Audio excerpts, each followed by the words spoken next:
E aí, gente, tudo bom? Bom dia, boa tarde. Hoje é sexta-feira, 2 de junho, está começando mais um TV Síntese semanal. Estamos aqui com a Miriam Aquino. Tudo bom, Miriam? Como é que vai? Bom dia, saudade de vocês. Opa, saudade. A gente está uma semana sem gravar, até porque semana passada teve o congresso da Abrint, né? A gente até queria gravar lá, mas teve que apresentar um painel no horário e tal. Já que a gente está mencionando de Abrint, vamos falar um pouco aqui do que a gente mais gostou da feira, o que a gente pensou ali do evento?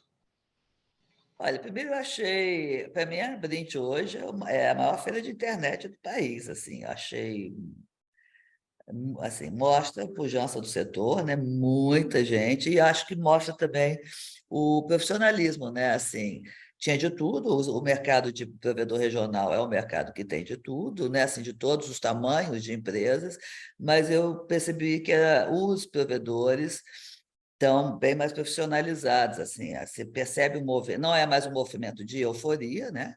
Do que era antes, certamente não, mas é um movimento de profissionalização, foi a impressão que eu tive, e menos expansão da rede, mais buscando rentabilização da rede. Você não achou, não, Rafa? Eu achei também, tive essa impressão, e eu tive até essa impressão que, por exemplo, a gente ouviu muito discurso no último ano, né, de que os provedores iam passar por uma fase de consolidação que seria inescapável para eles perder o mercado ou ficarem acuados e tal. E do que a gente viu lá foi muito interesse em vários deles em investir, em expandir, em crescer. Então, realmente, assim, se tem essa pressão financeira para eles conseguirem competir com quem está consolidando, na prática, eles estão se defendendo, realmente investindo e É partindo para interessante. cima, né? É. Mas há problema, a crise, né? Já há fornecedor reclamando que não tem recebido, né, já pagamento, enfim, mas acho que é um movimento natural. Os mais fortes vão, e os mais organizados vão ter mais resiliência, eu acho, aí nesse mercado e vão se expandir, né? Acho que o mais importante também, do ponto de vista de conteúdo da Brint, é a questão, a eterna discussão, debate sobre poste, e o ministro, que ainda não há uma solução, e o ministro anunciou, o ministro das Comunicações, né, Juscelino Filho, anunciou lá que vai sair uma política pública conjunta, né, Ministério das Comunicações e Ministério das Minas e Energia sobre poste.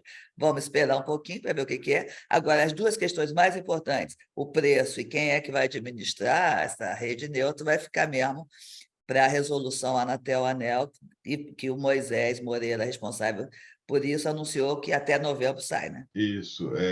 Os provedores cobraram um pouco mais de transparência, querem saber um pouco mais antes do que está sendo negociado nos postos. O Moisés falou que vai divulgar, vai ter uma consulta, não uma consulta pública, mas vai abrir para opiniões e chamar lá o mercado para conversar antes da edição do texto final, né? Dessa Vamos lá. semana, né, Rafa? Acho que tem casos muito importantes, mas você podia falar um pouquinho da multa dos ex-diretores Oi, mais uma vez a Oi aí envolvida, não a empresa, mas os seus executivos nas manchetes, né, econômicas. Vamos lá. Isso, nessa semana a CVM retomou o julgamento de vários processos a respeito de, como que eu vou dizer assim, de vantagem indevida praticada por ex-diretores da Oi, né? Então estava o Zeinal Bava, o Bart Contígio, tem lá a citação a outros ex-presidentes que receberam bônus indevidos em 2014, na época da fusão da Oi com a PT Telecom, com a Portugal Telecom, e eles também teriam encoberto ali rombos, acho que, né, não sei se precisa falar teriam, né, eles encobriram rombos, porque a CVM concluiu mesmo que isso foi, que o relatório financeiro como é que fala? Foi Houve omisso. fraude, né? Vamos falar com a palavra certa, né, Rafa? Foi fraudado. Isso. Aí não tinha esses dados, não tinha os dados da bonificação que eles receberam. Aí tinha o José Metral, que era presidente do conselho, também, e alguns outros conselheiros também receberam bônus e também autorizaram os bônus, pagamento de bônus para essa diretoria. Enfim, muito dinheiro ali. A multa foi, para você ter ideia, a multa foi de 200 milhões de reais só para o Zeinal Bava.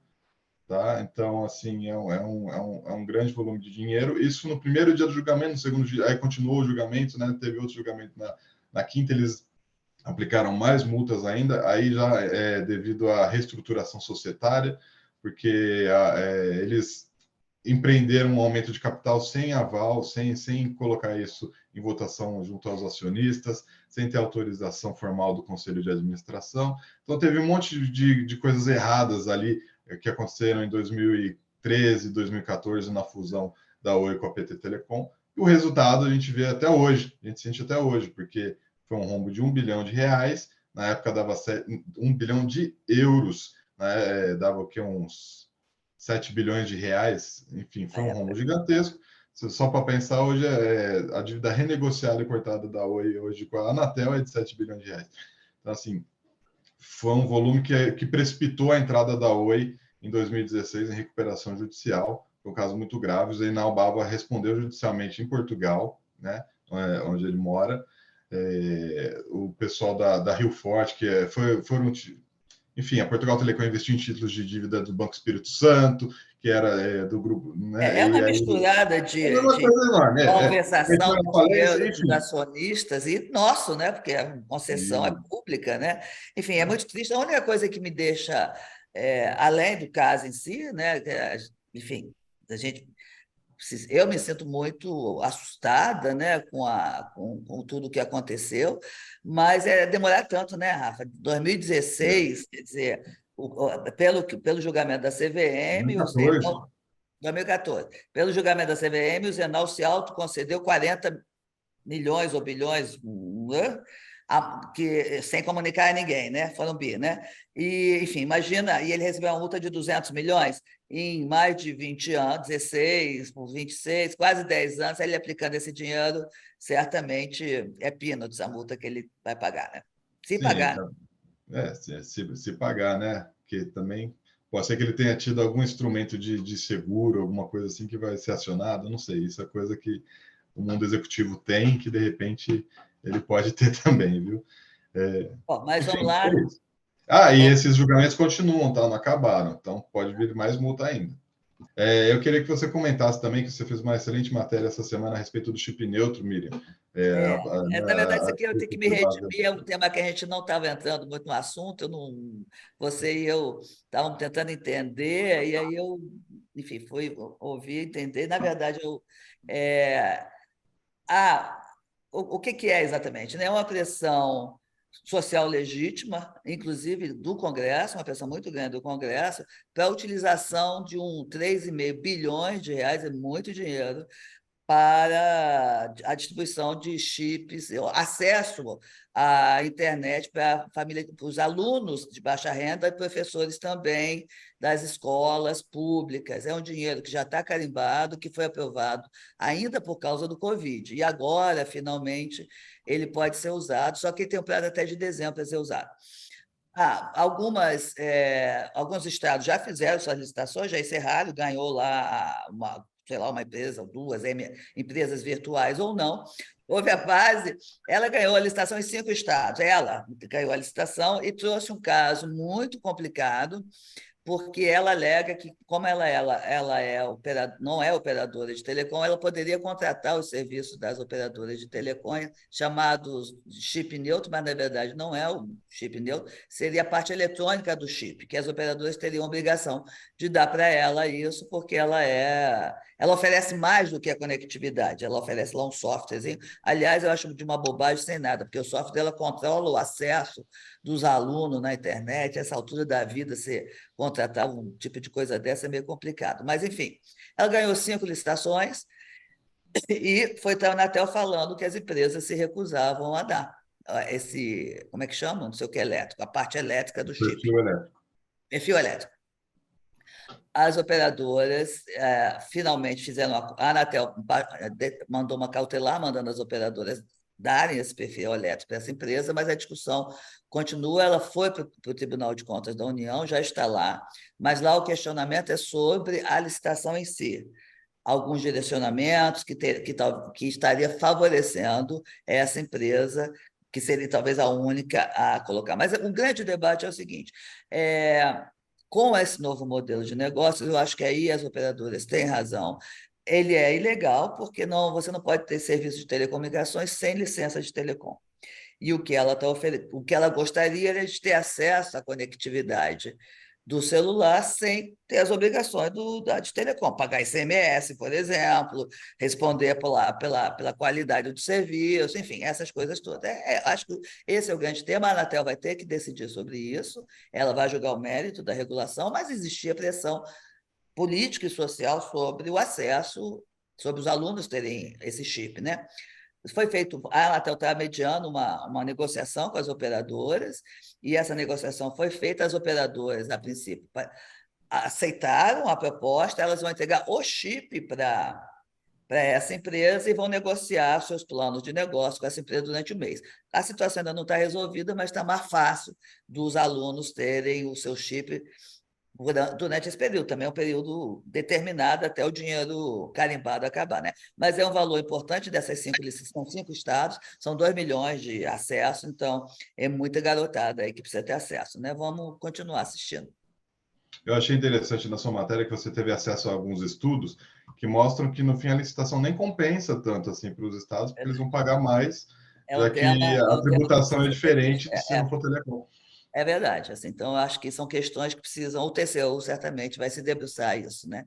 Isso não cabe à Anatel, mas ao TCU de se debruçar, né? Tá bom. Miriam, eu queria puxar a sardinha aqui para um assunto que a gente levantou a bola lá atrás.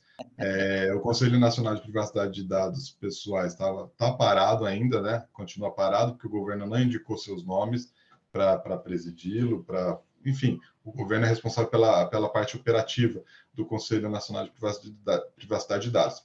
Esse é um órgão consultivo da ANPD, é um órgão que todos os participantes não são remunerados, né? São indicados ali, eles supervisionam e fazem trabalho de consultoria para a ANPD. Só que ele está parado desde a virada do ano, porque o governo não indicou seus nomes, como eu falei antes, e também está tendo uma preocupação muito grande sobre se haveria indicação de nova composição, mandato dos atuais representantes da sociedade civil, da academia e tal, acaba agora no final desse ano, né? Aí a NPD realmente se moveu, foi lá e soltou os editais nessa semana, convocando para novas eleições os indicados que tiver interesse em participar para preencher essas cadeiras da sociedade civil, da academia, da empresarial e tudo mais. O governo ainda tem que fazer o trabalho dele e indicar os nomes que vão fazer o CNPD funcionar de fato, tá? Tem alguns GTs lá, alguns não, todos os GTs pararam, e alguns GTs estão trabalhando em assuntos importantes GT e tem são grupos de relatório para trabalho, né? entregar. GT é Isso, grupo de trabalho, né? GT, grupo de trabalhos. Tá bom. Tá bom? E, para finalizar, vamos falar da semana no Congresso. A Miriam, você semana do quer... Congresso, menos do nossa área, que a gente pode falar muito rapidamente, o governo está com muito problema na base dele, então os temas foram, Max, o nosso setor, as questões setoriais não tem espaço, quando você precisa resolver milhões de MPs de estrutura de governo, que estão lá, finalmente o governo conseguiu. Acho que o embate governo, presidente da Câmara, Arthur Lira, eu acho que vai arrefecer, mas não dá para ficar desse jeito. O Lira vai ter que se render aí ao governo. Acho que o governo vai ter que articular melhor a sua base. Me parece que agora até hoje tem muito ministério ainda sem confirmação de nome e tal. Acho que as coisas agora vão se acelerar. Infelizmente, num governo de coalizão, pelo menos é mais transparente do que o orçamento secreto. O governo liberou muita emenda parlamentar aí para ver se agilizava um pouco o processo da votação mais importante que ele tinha, mas tem várias medidas provisórias para vencer agora, nesse mês de junho. Então, debate setorial, direito autoral, fake news e tal, como eu já avaliava, acho que vai dar uma esfriada aí até isso tudo resolver. Não Tem temas setoriais. maiores a vencer e que precisam ser rapidamente resolvidos. É isso. Perfeito, gente. Miriam, obrigado aí Obrigadão. pela presença. Até a próxima semana que vem a Até gente a se fala. próxima. Ó, semana que vem é sexta-feira, pós-feriado. Não sei se estaremos aqui, mas tentaremos. Tá bom. Dá uma emendadinha. Beijo Tchau, para gente. vocês. Tchau, tchau.